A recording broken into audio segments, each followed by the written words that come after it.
ಕಂಠಸ್ವಾಧ್ಯಾಯ ಶುಶ್ರೂಷಾ ಕೃಷ್ಣಪೂಜಾರತಂ ಮುನಿಂ ವಿಶ್ವೇಶಮಿಷ್ಟದಂ ವಂದೇ ಪರಿವ್ರಾಟ್ಚಕ್ರವರ್ತಿನಂ. ಶ್ರೀಗುರುಭ್ಯೋ ನಮಃ.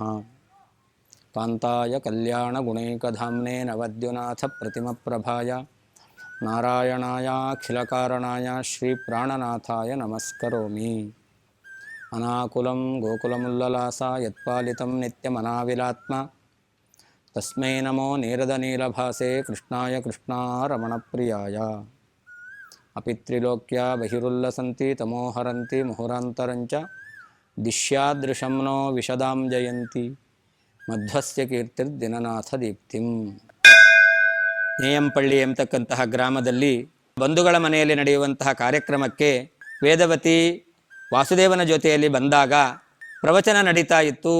ಆ ಸಂದರ್ಭದಲ್ಲಿ ಶಿವಭಟ್ಟ ಎಂಬತಕ್ಕಂಥವರು ತತ್ವವನ್ನು ನಿರೂಪಣೆ ಮಾಡುವಂತಹ ಸಂದರ್ಭದಲ್ಲಿ ಸಾಂಪ್ರದಾಯಿಕವಾಗಿ ತಿಳಿದು ಬಂದಂತಹ ಏನು ಅರ್ಥ ಇದೆ ಅದಕ್ಕೆ ವಿರುದ್ಧವಾಗಿ ಪ್ರತಿಪಾದನೆ ಮಾಡುವಂತಹ ಸಂದರ್ಭದಲ್ಲಿ ವಾಸುದೇವ ನನು ಮತಾನ್ ಮಹತಾಂ ಅಪರಥಾ ಕಥಿತಂ, ಮಹಾತ್ಮರಾದವರ ಅಭಿಪ್ರಾಯಕ್ಕೆ ವಿರುದ್ಧವಾಗಿ ಪ್ರತಿಪಾದನೆ ಮಾಡ್ತಾ ಇದ್ದೀರಾ ಎಂಬುದಾಗಿ ಹೇಳಿದ್ದಾರಂತೆ.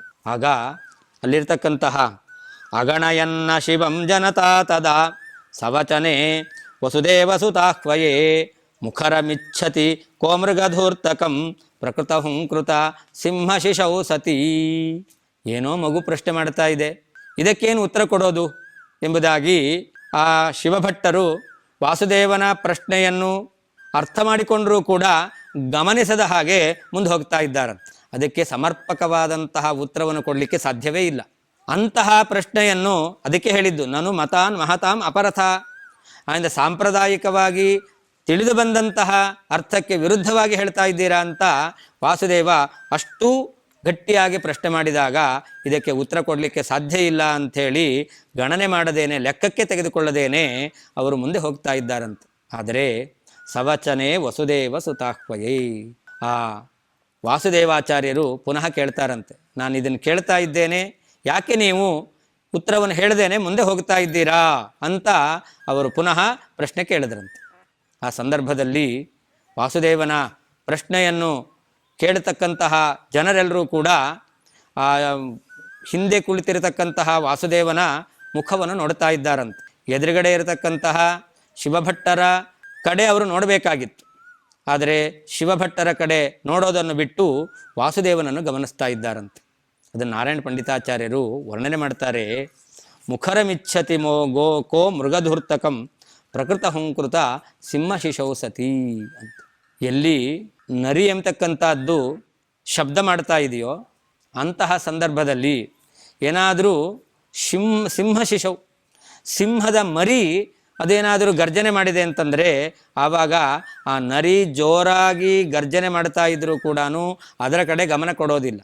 ಈ ಸಿಂಹದ ಮರಿಯ ಗರ್ಜನೆ ಕಡೆ ಎಲ್ಲರೂ ಗಮನ ಕೊಡ್ತಾರೆ. ಹೀಗೆ ಆ ಶಿವಭಟ್ಟರು ನಿರಂತರವಾಗಿ ಪ್ರವಚನ ಮಾಡ್ತಾ ಇದ್ದರೂ ಕೂಡ ಆ ಶಿವಭಟ್ಟರ ಮಾತಿಗೆ ಯಾರೂ ಗಮನ ಕೊಡಲಿಲ್ಲ. ಇವರು ಸಿಂಹಶಿಶೌ ಸತಿ ಅಂದರೆ ಸಿಂಹದ ಮರಿಯಂತೆ ಇರತಕ್ಕಂಥವರು ವಾಸುದೇವಾಚಾರ್ಯರು. ಅವರು ಮಾತಾಡಿದಾಗ ಎಲ್ಲರೂ ಅವರ ಕಡೆ ತಿರುಗಿದ್ದಾರಂತೆ. ಒಂದು ರೀತಿಯಲ್ಲಿ ಇವರು ಸಿಂಹಶಿಶುವು ಹೌದು. ಸಿಂಹ ಅಂದರೆ ನರಸಿಂಹ, ನರಸಿಂಹ ಅಂದರೆ ಪರಮಾತ್ಮ, ಆ ಪರಮಾತ್ಮನ ಮಗ. ಅದರಿಂದ ಆ ಪುರುಷೋತ್ತಮನಾಗಿರ್ತಕ್ಕಂತಹ ಪರಮಾತ್ಮನ ಮಗನಾಗಿರ್ತಕ್ಕಂತಹ ವಾಯುದೇವರು ಮಾತಾಡ್ತಾ ಇದ್ದಾರೆ ಅಂತಂದರೆ ಎಲ್ಲರೂ ಆ ಕಡೆ ತಿರುಗಲೇಬೇಕು. ಆ ವಾಸುದೇವ ಹಾಗೆ ಮಾತನ್ನು ಆಡ್ತಾ ಇದ್ದಾನಂತೆ. ಜನಗಳೆಲ್ಲ ವಾಸುದೇವನ ಕಡೆ ಕಣ್ಣಾಯಿಸಿದ್ದಾರೆ. ಅಥ ಕಥಂ ಕಥಯೇತಿ ತದಾ ಗತಿತವತ್ಯುದಿತಾರ್ಥಮುದಾಹರತ್ ಸಸಮಲಾಲ್ಯತ ವಿಸ್ಮಯಿಭಿರ್ನರೈಃ ಅಪಿಸುರೈಃ ವಿಜಯಾಂಕುರಪೂರ್ವಕೈಃ. ವಾಸುದೇವ ಈ ವಾಕ್ಯದ ಅರ್ಥ ಹೀಗಲ್ಲ ಅಂತ ಪಟ್ಟು ಹಿಡಿದಾಗ ಜನಗಳು ವಾಸುದೇವನ್ನೇ ಕೇಳ್ತಾರಂತೆ. ಅವರು ಅರ್ಥ ಹೇಳ್ತಾ ಇಲ್ಲ, ಅವರು ವಿರುದ್ಧವಾಗಿ ಹೇಳ್ತಾ ಇದ್ದಾರೆ, ನೀನೇ ಹೇಳು ಎಂಬುದಾಗಿ ವಾಸುದೇವನನ್ನು ಕೇಳಿದ್ದಾರಂತೆ. ಆಗ ವಾಸುದೇವ ಆ ಸಂದರ್ಭಕ್ಕೆ, ಆ ವಾಕ್ಯಕ್ಕೆ ಯಾವ ರೀತಿಯಲ್ಲಿ ಅರ್ಥವನ್ನು ಹೇಳಬೇಕು ಅನ್ನೋದನ್ನು ಚೆನ್ನಾಗಿ ವಿವರಣೆ ಮಾಡಿದ್ದಾರಂತೆ. ಆ ಸಂದರ್ಭದಲ್ಲಿ ಗದಿತವತ್ಯುಚಿತಾರ್ಥಂ ಉದಾಹರತ್, ಜನಗಳೆಲ್ಲ ನೀನೇ ಹೇಳು ಅಂತ ಪುಟ್ಟ ಬಾಲಕನನ್ನು ಕೇಳಿದಾಗ ಅವನು ಆ ವಾಕ್ಯದ ಅರ್ಥ ಏನು, ಅದಕ್ಕೆ ತಾತ್ಪರ್ಯ ಏನು, ಅದರ ಹಿಂದೆ ಮುಂದೆ ಬಂದಿರತಕ್ಕಂತಹ ಅಭಿಪ್ರಾಯಗಳು ಏನು ಅನ್ನೋದು ಎಲ್ಲವನ್ನೂ ಕೂಡ ಸ್ಪಷ್ಟವಾಗಿ ತಿಳಿಸಿಕೊಟ್ಟಿದ್ದಾರಂತೆ. ಆಗ ಸಸಮಲಾಲ್ಯತ ವಿಸ್ಮಯಿಭಿರ್ನರೈಹಿ, ಎಲ್ಲ ಜನರಿಗೂ ಆಶ್ಚರ್ಯ ಆಯಿತಂತೆ. ಅವರು ಹೇಳಿದ ಅರ್ಥ, ವಾಸುದೇವ ಹೇಳಿರ್ತಕ್ಕಂಥ ಅರ್ಥ, ಇದೆರಡನ್ನೂ ಕೂಡ ತುಲನೆ ಮಾಡಿ ನೋಡುವಂತಹ ಬುದ್ಧಿಶಕ್ತಿ ಇತ್ತವರಿಗೆ. ನೋಡ್ತಾರೆ ವಾಸುದೇವ ಎಷ್ಟು ಚೆನ್ನಾಗಿ ಮನಸ್ಸಿಗೆ ಆನಂದವನ್ನು ಉಂಟು ಮಾಡುವ ರೀತಿಯಲ್ಲಿ ವಿಷಯವನ್ನು ಪ್ರತಿಪಾದನೆ ಮಾಡಿದ್ದಾನೆ ಎಂಬುದಾಗಿ ಆ ಶಿವಭಟ್ಟಾಚಾರ್ಯ ಹೇಳಿರ್ತಕ್ಕಂತಹ ವಿಷಯವನ್ನು ಬಿಟ್ಟು ಆ ವಾಸುದೇವ ಹೇಳಿರ್ತಕ್ಕಂಥ ವಿಷಯವನ್ನೇ ಅವರು ತಿಳ್ಕೊಂಡು ಆನಂದವನ್ನು ಹೊಂದಿದ್ದಾರಂತೆ. ಅಷ್ಟು ಮಾತ್ರ ಅಲ್ಲ, ಅಪಿಸುರೈಹಿ ವಿಜಯಾಂಕುರ ಪೂಜಕೈಹಿ ಅಂತ ದೇವಲೋಕದಲ್ಲಿರ್ತಕ್ಕಂಥ ದೇವತೆಗಳು ಕೂಡ ವಾಸುದೇವನ ಈ ಒಂದು ವ್ಯಾಪಾರವನ್ನು ನೋಡ್ತಾ ಇದ್ದಾರೆ. ನೋಡಿ ಅವರಿಗೂ ಕೂಡ ಆಶ್ಚರ್ಯ ಎಂಬತಕ್ಕಂಥದ್ದಾಗಿದೆಯಂತೆ. ವಾಸುದೇವನ ಬುದ್ಧಿಶಕ್ತಿ, ಅವನ ವಾಕ್ ಚಾತುರ್ಯ, ವಾಕ್ ಕೌಶಲ ಇದೆಲ್ಲವನ್ನೂ ಕೂಡ ಅವರು ಚೆನ್ನಾಗಿ ಗಮನಿಸಿ ಆನಂದವನ್ನು ಪಟ್ಟಿದ್ದಾರಂತೆ. ಹೀಗೆ ವಾಸುದೇವ ಅಲ್ಲಿಂದ ಅವರ ವಿಜಯ ಯಾತ್ರೆ ಎಂಬತಕ್ಕಂಥದ್ದು ಪ್ರಾರಂಭವಾಗಿದೆ ಅಂತ ಹೇಳಬಹುದು. ನಿಜವಾದ ವಿಜಯ ಅಂದರೆ ಏನು ಅಂತಂದರೆ ಪರಪಕ್ಷ ನಿರಾಕರಣ, ಸ್ವಮತ ಸ್ಥಾಪನ, ಇದನ್ನು ವಿಜಯ ಅಂತ ಹೇಳ್ತಾರೆ. ಮಧ್ವಾಚಾರ್ಯರು ಸನ್ಯಾಸವನ್ನು ತೆಗೆದುಕೊಂಡು ತತ್ವವನ್ನು ಪ್ರತಿಷ್ಠಾಪನೆ ಮಾಡಿದ್ದಾರೆ ಅಂತಂದರೆ ಇದನ್ನೇ ಮಾಡಿರೋದು. ಪರಮತಗಳಲ್ಲಿರ್ತಕ್ಕಂತಹ ಲೋಪದೋಷಗಳನ್ನು ತೋರಿಸಿ ತಾವು ಸ್ಥಾಪನೆ ಮಾಡಿರ್ತಕ್ಕಂತಹ ಮತದಲ್ಲಿ ಯಾವ ದೋಷಗಳೂ ಇಲ್ಲ, ಇದು ನಿರ್ದಿಷ್ಟವಾಗಿರ್ತಕ್ಕಂತಹ ತತ್ವ ಎಂಬತಕ್ಕಂಥದ್ದನ್ನು ಅವರು ಪ್ರತಿಪಾದನೆ ಮಾಡಿದ್ದಾರೆ. ಪುಟ್ಟ ಬಾಲಕನಾಗಿದ್ದಾಗ ಆ ಶಿವ ಭಟ್ಟರು ಉಪನ್ಯಾಸ ಮಾಡುವಂತಹ ಪ್ರಸಂಗದಲ್ಲಿ ಇದನ್ನೇ ಮಾಡಿದ್ದಾರೆ. ಅವರು ಹೇಳಿದ ಅರ್ಥ ಸರಿಯಲ್ಲ ಎಂಬುವ ರೀತಿಯಲ್ಲಿ ಪರಮತ ಖಂಡನೆಯನ್ನು ಮಾಡಿದ್ದಾರೆ. ತಾವು ಹೇಳ್ತಕ್ಕಂತಹ ಅರ್ಥ ಸರಿ ಎಂಬುದಾಗಿ ಸ್ವಮತವನ್ನು ಸ್ಥಾಪನೆ ಮಾಡುವ ಮೂಲಕ ನಾನು ಮುಂದೆ ಇಂತಹ ಒಂದು ವಿಶಿಷ್ಟವಾಗಿರ್ತಕ್ಕಂಥ ಕಾರ್ಯವನ್ನು ಮಾಡುವಂತಹ ಸಾಮರ್ಥ್ಯವುಳ್ಳವನು ಎಂಬುದಾಗಿ ಬೆಳೆಯುವಂತಹ ಮರವನ್ನು ಚಿಗುರಿನಲ್ಲಿ ನೋಡಬೇಕು ಅಂತ ಗಾದೆ ಇರುವ ಹಾಗೆ ಪುಟ್ಟ ಬಾಲಕ ಆ ತುಂಬಿದ ಸಭೆಯಲ್ಲಿ ಇಂತಹ ಒಂದು ವಿಶಿಷ್ಟವಾದ ಕೆಲಸವನ್ನು ಮಾಡಿದ್ದಾನಂತೆ. ಅನಂತರದಲ್ಲಿ ಮನೆಗೆ ಬಂದ. ಈ ವಿಷಯವನ್ನು ತನ್ನ ತಾಯಿಯ ಜೊತೆಯಲ್ಲಿ ವಿಮರ್ಶೆ ಮಾಡಿ ಯಾವುದು ಸರಿ ಯಾವುದು ತಪ್ಪು ಅಂತ ತಿಳ್ಕೊಳ್ಳಿಕ್ಕೆ ಸಾಧ್ಯ ಇಲ್ಲ. ಮನೆಗೆ ಬಂದ ಮೇಲೆ ಏನು ನಡೀತು ಅದನ್ನು ವರ್ಣನೆ ಮಾಡ್ತಾರೆ. ಸಜನನಿ ಸಹಿತೋ ಜನಕಂಗೃಹೆ ಪ್ರಗತವಾನ್ಸ್ತಮುದಂತಮ ವೇದಯತ್ ನಿಗದತಾತ ಶಿವಃ ಕತಕಸ್ಸ ಕಿಂ ವಿಥತಗೀರಥವಾಹಮಿತೀರಯನ್. ಕಾರ್ಯಕ್ರಮವನ್ನು ಮುಗಿಸಿ ಪುನಃ ಪಾಜಕಕ್ಕೆ ಬಂದಿದ್ದಾರೆ. ಆಗ ವಾಸುದೇವ ಮನೆಗೆ ಬಂದ ಕೂಡಲೇ ತಂದೆ ಹತ್ರ ಬಂದಿದ್ದಾನಂತೆ. ಅಪ್ಪ, ಇವತ್ತು ಕಾರ್ಯಕ್ರಮಕ್ಕೆ ಹೋದಾಗ ಒಂದು ಘಟನೆ ನಡೀತು, ಹೇಳ್ತೇನೆ ಅಂತ ಆ ತಂದೆ ಹತ್ರ ಹೇಳ್ತಾ ಇದ್ದಾನಂತೆ. ಮಕ್ಕಳ ಸ್ವಭಾವವೇ ಹಾಗೆ. ತಂದೆಯ ಜೊತೆಯಲ್ಲಿ ಹೋಗಿದ್ರೆ ಬಂದ ಮೇಲೆ ತಾಯಿಗೆ ಹೇಳ್ತಾರೆ ಹೀಗೆಲ್ಲ ನಡೀತು ಅಂತ. ತಾಯಿಯ ಜೊತೆಗೆ ಹೋಗಿದ್ರೆ ಅದನ್ನು ತಂದೆಗೆ ಬಂದು ಹೇಳ್ತಾರೆ. ಇದು ತಾಯಿಯ ಜೊತೆಯಲ್ಲಿ ಹೋದಾಗ ನಡೆದದ್ದು. ಆದ್ದರಿಂದ ಮನೆಗೆ ಬಂದಾಗ ತಂದೆ ಹತ್ರ ಹೇಳ್ತಾ ಇದ್ದಾನೆ. ಅಷ್ಟೇ ಅಲ್ಲ, ಅವನಿಗೆ ನಾನು ಹೇಳಿದ್ದು ಸರಿಯೋ ಅಥವಾ ಆ ಶಿವಭಟ್ಟ ಎಂಬತಕ್ಕಂತಹ ಪ್ರವಚನಕಾರರು ಹೇಳಿದ್ದು ಸರಿಯೋ ಅಂತ ಕೇಳಬೇಕಾಗಿತ್ತು. ಅದನ್ನು ಅವನು ಎಲ್ಲವನ್ನೂ ಹೇಳ್ತಾನಂತೆ. ಇಂತಹ ಒಂದು ವಿಷಯ ಅದನ್ನು ಪ್ರತಿಪಾದನೆ ಮಾಡ್ತಾ ಇದ್ದರು. ಅವರು ಹೀಗೆ ನಿರೂಪಣೆ ಮಾಡಿದ್ರು, ನಾನು ಇದು ತಪ್ಪು ಅಂತ ಹೇಳಿದೆ, ಉಳಿದವರೆಲ್ಲ ನೀನೇ ಹೇಳು ಅಂತಂದರು, ನಾನು ಈ ರೀತಿಯಲ್ಲಿ ವಿಷಯವನ್ನು ಪ್ರತಿಪಾದನೆ ಮಾಡಿದೆ ಅಂತ ಎಲ್ಲವನ್ನು ಬಿಡಿಸಿ ಬಿಡಿಸಿ ಹೇಳ್ತಾ ಇದ್ದಾರಂತೆ. ಹೀಗೆ ವಾಸುದೇವ ಪ್ರಶ್ನೆ ಮಾಡಿದಾಗ ಮಧ್ಯಗೆ ಭಟ್ ಹೇಳ್ತಾರಂತೆ, ನನ್ನ ಸುತಾ ವಿಥಿತಂ ಕಥಿತಂ ತ್ವಯೇತ್ಯಮುದೀರ್ಯ ಸವಿಸ್ಮಯ ಮಸ್ಮರತ್ ಪ್ರಕೃತಿತಃ ಕೃತಿತಾ ಖಲು ಮೇ ಶಿಶೋಃ ಮದಧಿನಾಥದಯೋದಯ ಜಯತ್ಯಸೌ. ಮಧ್ಯಗೆ ಭಟ್ರು ಹೇಳ್ತಾರಂತೆ, ಮಗನೇ ನೀನು ಹೇಳಿದ್ದೇ ಸರಿ. ಆ ಶಿವಭಟ್ಟ ಎಂಬತಕ್ಕಂತಹ ಪೌರಾಣಿಕರು ಹೇಳಿರ್ತಕ್ಕಂಥ ಅರ್ಥ ಅದು ಸಾಂಪ್ರದಾಯಿಕವಾದ ಅರ್ಥ ಅಲ್ಲ, ಅದು ಮಹಾತ್ಮರಿಗೆ ವಿರುದ್ಧವಾಗಿರ್ತಕ್ಕಂಥದ್ದು, ಅವರಿಗೆ ಸಮ್ಮತವಲ್ಲದೇ ಇರತಕ್ಕಂಥದ್ದು ಎಂಬುದಾಗಿ ವಾಸುದೇವನ ಬುದ್ಧಿ ಚಾತುರ್ಯವನ್ನು ಅವನು ಕೊಟ್ಟಿರ್ತಕ್ಕಂತಹ ಉತ್ತರವನ್ನು ಕೇಳಿ ಆ ಮಧ್ಯಗೆ ಭಟ್ರಿಗೆ ತುಂಬ ಸಂತೋಷ ಆಯಿತಂತೆ. ಅವರು ಆ ಸಂದರ್ಭದಲ್ಲಿ ಯೋಚನೆ ಮಾಡ್ತಾರಂತೆ, ನನ್ನ ಮಗನಿಗೆ ಇಂತಹ ಒಂದು ಬುದ್ಧಿಶಕ್ತಿ ಬಂದಿದೆ ಅಂತಂದರೆ ಅವರು ಹಿಂದೆ ಸಮಸ್ತವಿತ್ ಅನವದ್ಯಂ ಅಂತ ನಮಗೆ ಎಲ್ಲವನ್ನೂ ತಿಳಿದಂತಹ ವಿದ್ಯಾಕರಾಕೃತಿ, ವಿದ್ಯೆಯ ಸಾಕಾರ ಮೂರ್ತಿಯಾದ ಮಗ ಬೇಕು ಅಂತ ಅವರು ಭಗವಂತನಲ್ಲಿ ಪ್ರಾರ್ಥನೆ ಮಾಡಿದ್ರು, ವ್ರತ ನಿಯಮಗಳನ್ನು ಅನುಷ್ಠಾನ ಮಾಡಿದ್ರು, ಅಂತಹ ತಪಸ್ಸನ್ನು ಅವರು ಮಾಡಿದರು. ಅವರು ಯೋಚನೆ ಮಾಡ್ತಾರಂತೆ, ಇದೆಲ್ಲ ಮದದಿನಾಥ ದಯೋದಯ ಜೈತ್ಯಸೌ ಅಂತ.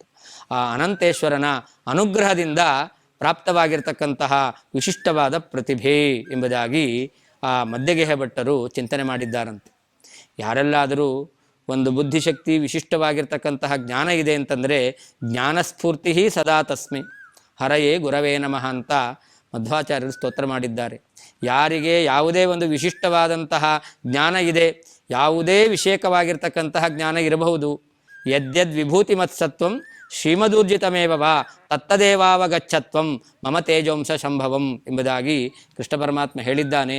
ಅದೆಲ್ಲವೂ ಭಗವಂತನ ಸನ್ನಿಧಾನದಿಂದ ಬರತಕ್ಕಂಥದ್ದು ಅಥವಾ ಭಗವಂತನ ಅನುಗ್ರಹದಿಂದ ಬರತಕ್ಕಂಥದ್ದು. ಆ ವಾಸುದೇವ ಆಚಾರ್ಯರಿಗೆ ಬಾಲ್ಯಾವಸ್ಥೆಯಲ್ಲೇನೆ ಅಂತಹ ತತ್ವ ಶಾಸ್ತ್ರಗಳಲ್ಲಿ ಇರತಕ್ಕಂತಹ ಆ ತತ್ವ ಅಷ್ಟೂ ನಿಖರವಾಗಿ ತಿಳಿದಿತ್ತು. ಕೆಲವೊಂದು ತಿಳಿದಿರುತ್ತೆ, ಆದರೆ ತಿಳಿದದ್ದನ್ನು ಸ್ಪಷ್ಟವಾಗಿ ಹೇಳಲಿಕ್ಕೆ ಬರೋದಿಲ್ಲ. ಇನ್ನೊಬ್ಬರಿಗೆ ಅರ್ಥ ಮಾಡಿಸುವಂತಹ ಕಲೆ ಅದಿರೋದಿಲ್ಲ, ಅದು ದೈವದತ್ತವಾದದ್ದು. ಆ ವಾಸುದೇವಾಚಾರ್ಯರಿಗೆ ವಿಷಯವೂ ತಿಳಿದಿತ್ತು, ಅದನ್ನು ಇನ್ನೊಬ್ಬರಿಗೆ ತಿಳಿಸುವಂತಹ ಆ ಒಂದು ವಾಕ್ಪಟುತ್ವವು ಕೂಡ ಅವರಲ್ಲಿತ್ತು. ಇದೆಲ್ಲವೂ ಕೂಡ ಅನಂತೇಶ್ವರನ ಅನುಗ್ರಹದಿಂದ ನನ್ನ ಮಗನಿಗೆ ಸಹಜವಾಗಿ ಇಂತಹ ವಿದ್ಯೆ ಬಂದಿದೆ ಅಂತ ಸಂತೋಷಪಟ್ಟಿದ್ದಾರಂತೆ. ಮಧ್ಯಗೆಹ ಭಟ್ಟರಿಗೆ ಗೊತ್ತು, ನನ್ನ ಮಗನಿಗೆ ನಾನು ಎಷ್ಟು ವಿದ್ಯಾಭ್ಯಾಸ ಮಾಡಿಸಿದ್ದೇನೆ, ಯಾವುದನ್ನು ನಾನು ನನ್ನ ಮಗನಿಗೆ ಹೇಳಿಕೊಟ್ಟಿಲ್ಲವೋ ಆ ವಿಷಯವನ್ನು ಇಷ್ಟು ಸ್ಪಷ್ಟವಾಗಿ ಅವನು ಅಲ್ಲಿ ಪ್ರತಿಪಾದನೆ ಮಾಡಿದ್ದಾನೆ ಅಂತಂದರೆ ಇದು ದೇವರ ಅನುಗ್ರಹ ಅಲ್ಲದೆ ಏನಿದು, ಇವನ ಸಹಜವಾದಂಥ ಪ್ರತಿಭೆ ಅದು ಪರಮಾತ್ಮನ ಅನುಗ್ರಹದಿಂದ ಪ್ರಕಟವಾಗಿದೆ ಎಂಬುದಾಗಿ ಆ ಮಧ್ಯಗೆಹ ಭಟ್ಟರು ಸಂತೋಷಗೊಂಡಿದ್ದಾರಂತೆ. ಮುಂದೆ ಮಧ್ಯಗೆಹ ಭಟ್ಟರೇ ಒಂದು ಕಡೆಯಲ್ಲಿ ಪ್ರವಚನ ಮಾಡ್ತಾ ಇದ್ದಾರಂತೆ. ಆಗೇನು ನಡೀತು ಅನ್ನೋದನ್ನು ವರ್ಣನೆ ಮಾಡ್ತಾರೆ. ಕಥಯತಾಂ ಪ್ರಥಮೇ ಕಥಯತ್ಯಲಂ ಸ್ವಜನಕೆ ಜನಸಂಘವೃತೆ ಕಥಾಂ ಸಕಲ ಲೋಕಮನೋನಯನೋತ್ಸವ ಚತುರಧಿಃ ಸ ಕದಾಚಿದವಾಚಯತ್. ಮಧ್ಯಗೆಹ ಭಟ್ರು ಅಂದರೆ ಎಲ್ಲ ಇತಿಹಾಸ ಪುರಾಣ ಶಾಸ್ತ್ರಗಳನ್ನು ಚೆನ್ನಾಗಿ ತಿಳಿದವರು. ಅಷ್ಟೇ ಅಲ್ಲ, ಕಥಯತಾಂ ಪ್ರಥಮೇ ಅಂತ ಪ್ರವಚನ ಮಾಡ್ತಕ್ಕಂಥ ಕಲೆಯನ್ನು ಕೂಡ ಕರಗತ ಮಾಡಿಕೊಂಡವರಂತೆ. ಅಂತಹ ಪ್ರವಚನ ಮಾಡ್ತಕ್ಕಂತಹ ಒಂದು ವಿಶಿಷ್ಟವಾದಂತಹ ಕಲೆ ಅವರಲ್ಲಿತ್ತು. ಅವರು ಪ್ರವಚನವನ್ನು ಮಾಡ್ತಾ ಇದ್ದಾರಂತೆ. ಸಕಲ ಲೋಕ ಮನೋ ನಯನೋತ್ಸವ, ಅವರು ಪ್ರವಚನವನ್ನು ಮಾಡ್ತಾ ಇದ್ದರು. ಯಾರ್ಯಾರು ಪ್ರವಚನವನ್ನು ಕೇಳ್ತಾ ಇದ್ರೋ ಅವರಿಗೆ ಆ ವಿಷಯ ಮನವರಿಕೆಯಾದಾಗ ಮನಸ್ಸಿಗೆ ಸಂತೋಷ ಆಗ್ತಾ ಇತ್ತಂತೆ. ಅಷ್ಟೇ ಅಲ್ಲ, ಅವರದ್ದು ಒಂದು ದಿವ್ಯವಾಗಿರ್ತಕ್ಕಂತಹ ಆ ಒಂದು ಸ್ವರೂಪ ಆಕೃತಿ ಎಂಬತಕ್ಕಂಥದ್ದು ಅದನ್ನು ನೋಡಿಯೂ ಕೂಡ ಅವರಿಗೆ ಸಂತೋಷ ಆಗ್ತಾ ಇತ್ತು. ಹೀಗೆ ಮನಸ್ಸಿಗೂ ಕಣ್ಣುಗಳಿಗೂ ಆನಂದವನ್ನು ಉಂಟು ಮಾಡತಕ್ಕಂತಹ ಆ ಒಂದು ವ್ಯಕ್ತಿತ್ವವನ್ನು ಹೊಂದಿರುವಂತಹ ಮಧ್ಯಗೆಹ ಭಟ್ಟರು ಪ್ರವಚನವನ್ನು ಮಾಡ್ತಾ ಇದ್ದಾರೆ. ಏನು ಸಂದರ್ಭ ಇದೆ ಅದನ್ನು ವರ್ಣನೆ ಮಾಡ್ತಾರೆ. ವಿವಿಧ ಶಾಖಿ ಪದಾರ್ಥ ನಿವೇದನೆ ಲಿಕುಚನಾಂನಿ ತದಾನುದಿತಾರ್ಥಕೆ ಕಿಮಿತಿ ತಾತ ತದರ್ಥಮವರ್ಣಯನ್ ಕಥಯಸೀತಿ ಶನೈರಯಮಬ್ರವೀತ್.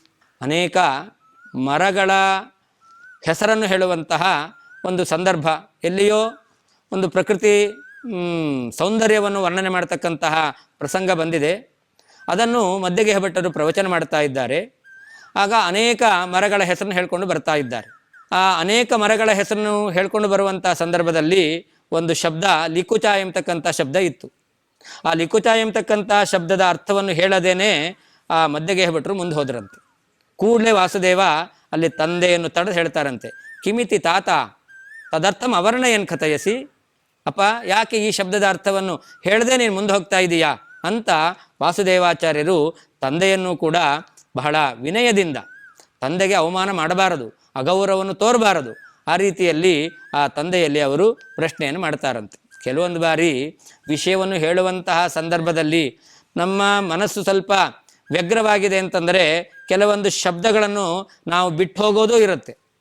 ವಾಸುದೇವಾಚಾರ್ಯರು ತಂದೆ ತನ್ನ ಮನಸ್ಸಿನ ವ್ಯಗ್ರತೆಯಿಂದ ಈ ಶಬ್ದದ ಅರ್ಥವನ್ನು ಹೇಳದೆ ಬಿಟ್ಟು ಹೋಗಿದ್ದಾರೋ ಅಥವಾ ತಂದೆಗೆ ಈ ಶಬ್ದ ಎಂಬತಕ್ಕಂಥ ಅದು ಏನು ಅರ್ಥ ಹೇಳುತ್ತೆ ಅನ್ನೋದು ಗೊತ್ತಿಲ್ವೋ ಅಂತ ತಿಳಿಬೇಕಾಗಿತ್ತು.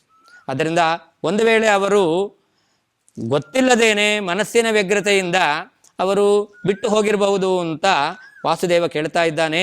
ಕಿಮಿತಿ ತಾತ ತದರ್ಥಂ ಅವರ್ಣಯನ್ ಕಥಯಸಿ ಅಂತ, ಯಾಕೆ ಆ ಶಬ್ದದ ಅರ್ಥವನ್ನು ನೀನು ಹೇಳ್ತಾ ಇಲ್ಲ? ವಾಸುದೇವ ಕೇಳ್ದ. ಆದರೆ ಅವರು ತಿಳಿಯದೇ ಆ ಶಬ್ದದ ಅರ್ಥವನ್ನು ಹೇಳದೆ ಬಿಟ್ಟಿದ್ದಲ್ಲ. ಅವರಿಗೆ ಆ ಶಬ್ದದ ಅರ್ಥ ಏನು ಅಂತ ಮನಸ್ಸಿನಲ್ಲಿ ಸ್ಫುರಣ ಆಗಿರಲಿಲ್ಲ. ಯಾವಾಗಲೂ ಭಗವಂತ ಮತ್ತ ಸ್ಮೃತಿ ಜ್ಞಾನಂ ಅಪೋಹನಂಚ ಅಂತ ಹೇಳುವಂಥ ಸಂದರ್ಭದಲ್ಲಿ ನಮಗೆ ಹೇಳಬೇಕಾದ ವಿಷಯ ನೆನಪಿಗೆ ಬರಬೇಕು ಅಂತಂದರೆ ನಮ್ಮಲ್ಲಿ ನಿಂತು ಭಗವಂತ ನೆನಪಿನ ಶಕ್ತಿಯನ್ನು ಕೊಡಬೇಕು. ಆದರೆ ಮಧ್ಯಗೇಹ ಭಟ್ಟರಿಗೆ ಆಗ ಆ ಶಬ್ದದ ಅರ್ಥ ಏನು ಎಂಬತಕ್ಕಂಥದ್ದು ಸ್ಫುರಣ ಆಗಿಲ್ಲ. ಆ ಮಧ್ಯಗೇಹ ಭಟ್ಟರು ಶಬ್ದದ ಅರ್ಥವನ್ನು ಹೇಳಿಲ್ಲ. ಅವದತೀತಿ ಪಿತರ್ಯಪಿ ಚೋದಿತೆ ಪ್ರತಿಬುಭುತ್ಸುಷು ತತ್ರ ಜನೇಶ್ವಪಿ ಅಯಮುದೀರ್ಯ ತದರ್ಥಮವಾಪ್ತವಾನ್ ಪರಿಷದೋಖ್ಯ ಸಮಾನ ಸುಮಾನನಾಂ. ತಂದೆ ಶಬ್ದದ ಅರ್ಥವನ್ನು ಹೇಳದೇ ಇದ್ದಾಗ ಮಗ ಏನು ಆ ಶಬ್ದದ ಅರ್ಥ ಅಂತ ಕೇಳಿದಾಗ ಒಂದು ರೀತಿಯಲ್ಲಿ ತಂದೆಗೆ ಅವಮಾನ ಆದಂತೆ ಆಗುತ್ತೆ. ಲೋಕದಲ್ಲಿ ಇಂತಹ ಪ್ರಸಂಗ ಬಂತು ಅಂದರೆ ಸಹಜವಾಗಿ ಏನು ಮಾಡ್ಬೋದು, ಆಮೇಲೆ ಬರುತ್ತೆ ಅದರ ಅರ್ಥ, ಅಥವಾ ಅದನ್ನು ಅರ್ಥವನ್ನು ನಾಳೆ ಹೇಳ್ತೇನೆ, ಏನಾದರೂ ಒಂದು ಉತ್ತರವನ್ನು ಕೊಟ್ಟು ಆ ಮಗುವಿನ ಬಾಯನ್ನು ಮುಚ್ಚಿಸತಕ್ಕಂತಹ ಪ್ರವೃತ್ತಿಯನ್ನು ಮಾಡ್ತೇವೆ. ಆದರೆ ಮಧ್ಯಗೇಹ ಭಟ್ಟರು ಆ ಮಗು ಏನು ಅಂತ ಕೇಳಿದಾಗ ಅವರಿಗೆ ಉತ್ತರ ಹೇಳಲಿಕ್ಕೆ ಬರಲಿಲ್ಲ, ಆದರೆ ಮಗುವನ್ನು ಬಾಯಿ ಮುಚ್ಚು ಅಂತ ಗದರಿಸಲಿಲ್ಲಂತೆ. ಅಲ್ಲಿ ಕುಳಿತಿರತಕ್ಕಂತಹ ಎಲ್ಲರೂ ಕೂಡ ವಾಸುದೇವನ ಮುಖವನ್ನು ನೋಡ್ತಾ ಇದ್ದಾರೆ. ಆ ವಾಸುದೇವನಿಗೆ ನೀನೇ ಹೇಳು ಅಂತ ಮಧ್ಯಗೇಹ ಭಟ್ಟರು ಹೇಳ್ತಾರಂತೆ. ಆಗ ವಾಸುದೇವ ಆ ಶಬ್ದದ ಅರ್ಥ ಏನು ಅನ್ನೋದನ್ನು ನಿರೂಪಣೆ ಮಾಡಿದ್ದಾರೆ. ಆ ಶಬ್ದದ ಅರ್ಥ ಏನು, ಅದರ ಸ್ವಾರಸ್ಯ ಏನು ಅನ್ನೋದನ್ನು ಮುಂದೆ ನೋಡೋಣ.